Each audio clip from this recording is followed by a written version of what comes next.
ఇది రెండో పెళ్లి. కానీ ఇది జరగాలంటే నాకు కొన్ని కండిషన్స్ ఉన్నాయి. పాయింట్ నెంబర్ 1, మనిద్దరి మధ్య ఏ రకమైన సంసార బంధం ఉండదు.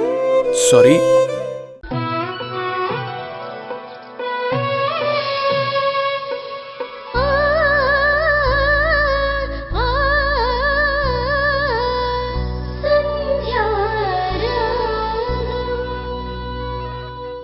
ఇప్పటికే అను తప్పు చేసింది. అది చాలదన్నట్టు మీరు తనని మళ్ళీ తప్పుదోవ పట్టిస్తున్నారా? అత్తయ్య, దయచేసి పిల్లల్ని చెడగొట్టొద్దు. అయ్యో, నేనేం చేశానమ్మా? అను చూడు, చేతులు నొప్పిగా అనిపించి ఎలా ఒత్తుకుంటుందో. ఆవగింజలు లెక్క పెట్టడం చాలా కష్టమమ్మా. అక్కడేమో భూమి హాయిగా నిద్రపోతుంటే అను మాత్రం కూర్చుని ఆవగింజలు లెక్క పెట్టాలా? కావాలంటే మిగతావి రేపు లెక్క పెడుతుందిలే. అమ్మా అను, నువ్వు పడుకోమ్మా. రేపు టిఫిన్ చేశాక తీరిగ్గా కూర్చుని రాద్దు గాని. లేదు, అన్నీ రాసిన తర్వాతే నిద్రపోవాలి. అప్పటి వరకు ఇక్కడి నుంచి కదలడానికి వీల్లేదు. మీరిక్కడి నుంచి వెళ్ళండి అత్తయ్య, ప్లీజ్. ఏంటోనమ్మా, నువ్వేమీ అర్థం కావు. ఒక్కోసారి మంచిదానిలా కనపడతావు, ఒక్కోసారి చెడ్డదానిలా కనపడతావు. చిన్నపిల్లల్ని ఇలా బాధ పెట్టడం సరైంది కాదు.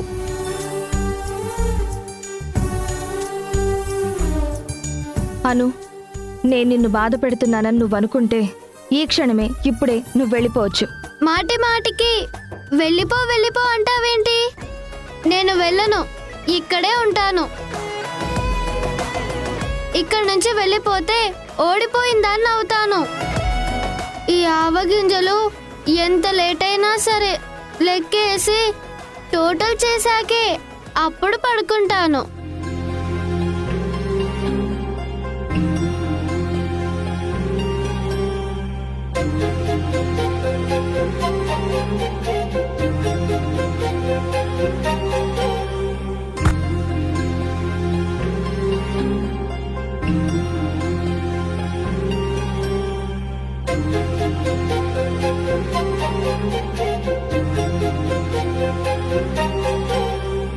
ఓటమన్నది గురువు కదరా, ఓర్పుతో నువ్వు గెలవవా.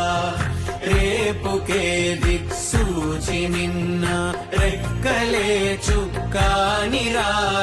ఎందరో చెప్పిన మాటే కదా, కళ్ళ ముందరే ఉన్న దారే కదా.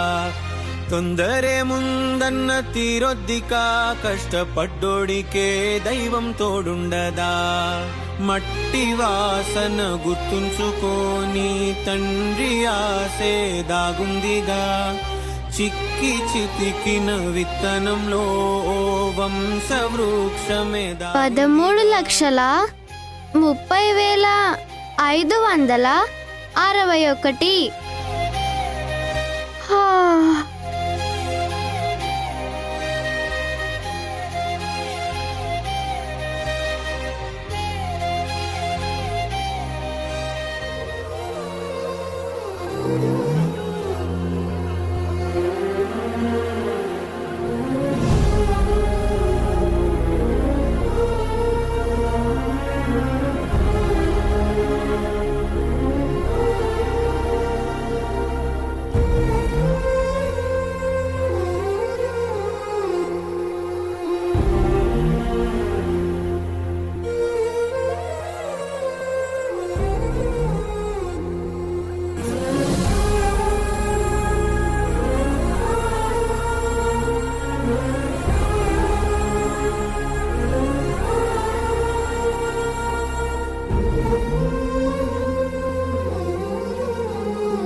ఇది నీ కాన్సంట్రేషన్కి పరీక్ష.